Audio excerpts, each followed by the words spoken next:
Hello बच्चों, let's read the question. Question says an unbiased coin is tossed 5 times. Suppose that a variable x is assigned the value k when k consecutive head are obtained for k is equal to 3, 4, 5. Otherwise, x takes the value -1.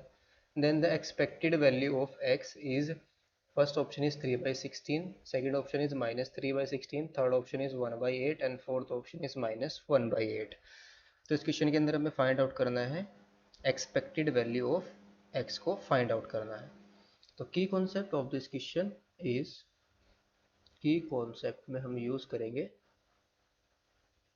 की concept of this question is when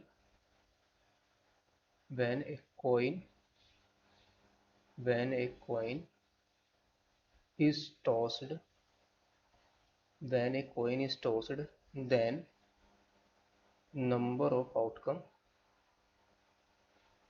number of outcome number तो कितने outcome आएंगे उसके पास? दो outcome, या तो head आएगा या टेल आएगा। Then number of outcomes is number of outcomes कितने होंगे? टू होंगे। दैट इज या तो हेड आए, दैट इज आइदर हेड,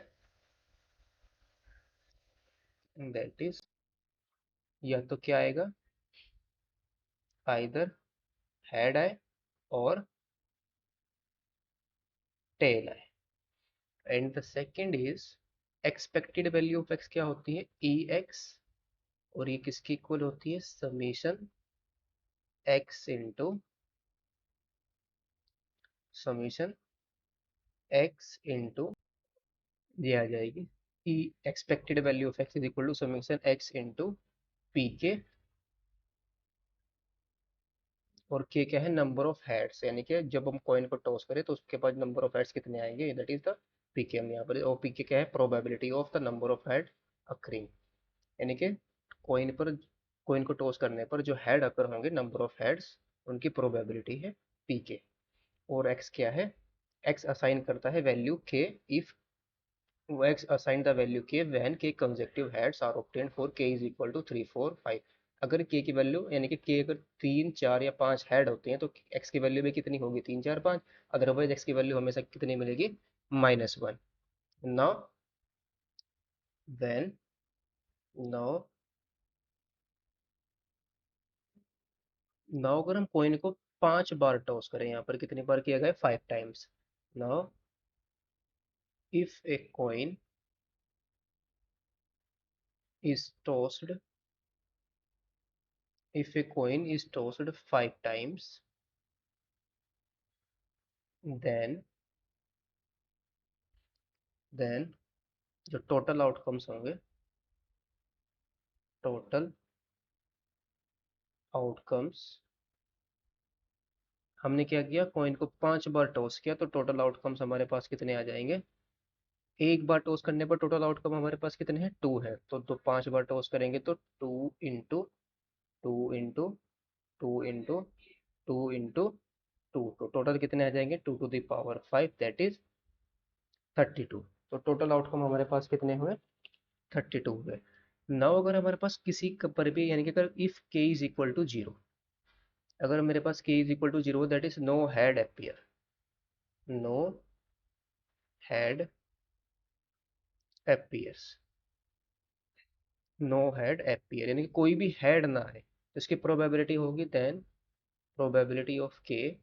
तो एक ही आउटकम होगा, यानी कि किसी पर भी हैंड है, यानी कि सबके सब पर टेल है, दैट इज वन आउटकम होगा। टोटल आउटकम मेरे पास कितने हैं? 32, तो ये आ जाएगा 1/32।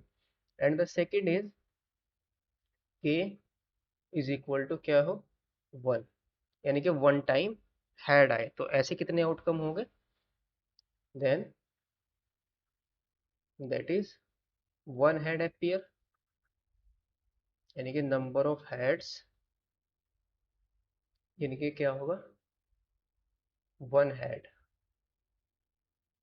1 हेड अपीयर्स, 1 हेड अपीयर्स। तो ऐसे कितने आउटकम होंगे? देन टोटल आउटकम हो जाएंगे हमारे पास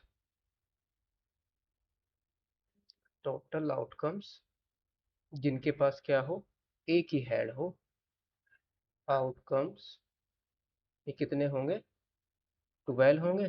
देन प्रोबेबिलिटी ऑफ के इज इक्वल टू कितनी आ जाएगी, 12/32। तो इसको 4 से डिवाइड कर देंगे तो 3/8। और van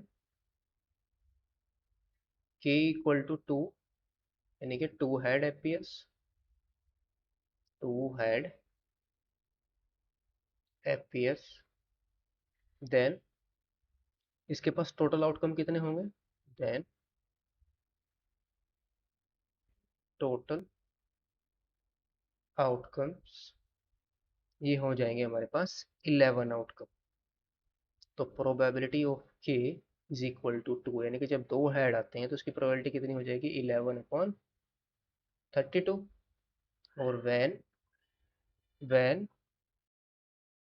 now when k is equal to कितना हो, 2, 3 हो, के इज इक्वल टू 3 यानी कि 3 हेड आए, तो यानी कि 3 हेड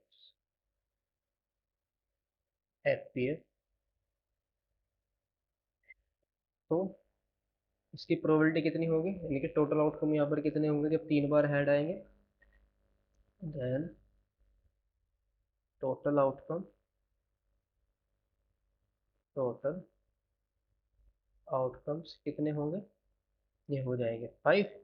और प्रोबेबिलिटी ऑफ के इज इक्वल टू आ जाएगी के इज इक्वल टू 3, ये आएगा हमारे पास 5/30।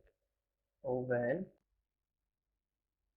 के is equal to 4, then total outcome,